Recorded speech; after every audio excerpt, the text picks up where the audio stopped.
Kaum muslimin dan muslimah rahimani wa rahimakumullah. Terdapat satu hal yang menarik dalam Al-Quran.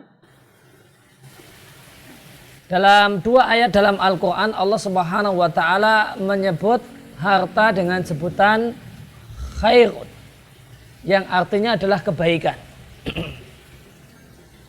Hal ini kita jumpai di surat Al-Baqarah ayat yang ke-180.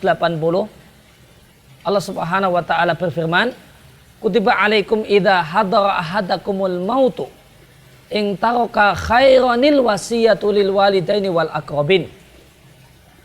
Diwajibkan atas kalian jika kematian telah hampir menjemput salah satu dari kalian dan dia taraka khairan, meninggalkan kebaikan yang besar. Dan yang dimaksud dengan kebaikan yang besar adalah harta yang berlimpah. Maka di sini di surat Al-Baqarah ayat yang ke-180 Allah Subhanahu wa taala menyebut harta dengan khair, dengan kebaikan. Bahkan kebaikan yang besar. Harta yang banyak Allah sebut dengan kebaikan yang besar. Demikian juga Allah Subhanahu wa taala berfirman di surat Al-Adiyat ayat yang ke-8 menceritakan betapa besarnya cinta manusia kepada harta. Wa innahu lihubbil khairi lasyadid. Dan sungguh cintanya manusia dengan harta adalah cinta yang sangat-sangat luar biasa. Maka harta dalam ayat ini Allah sebut dengan sebutan al-khair, yang artinya juga arti dasarnya adalah kebaikan.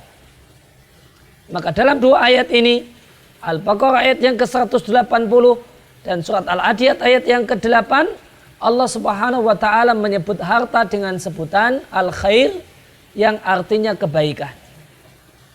Kenapa demikian? Hal ini menunjukkan bahasanya harta adalah sumber kebaikan.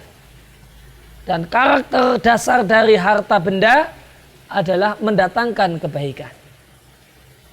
Oleh karena itu, maka jika ada orang yang kaya yang bermaksiat dengan hartanya, ada orang yang punya uang dan bermaksiat kepada Allah dengan uangnya, maka yang salah itu bukan karena hartanya, namun karena kelakuan orangnya. Adapun harta itu sendiri pada dasarnya dia adalah kebaikan dan sumber kebaikan.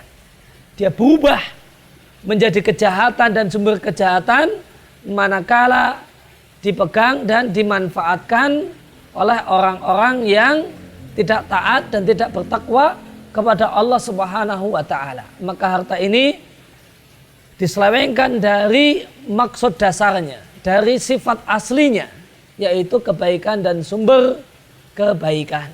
Maka Islam tidak mencela harta dan tidak mencela orang yang punya harta. Bahkan Allah memuji harta dengan sebutan sebagai kebaikan. Harta yang banyak Allah sebut dengan kebaikan yang besar.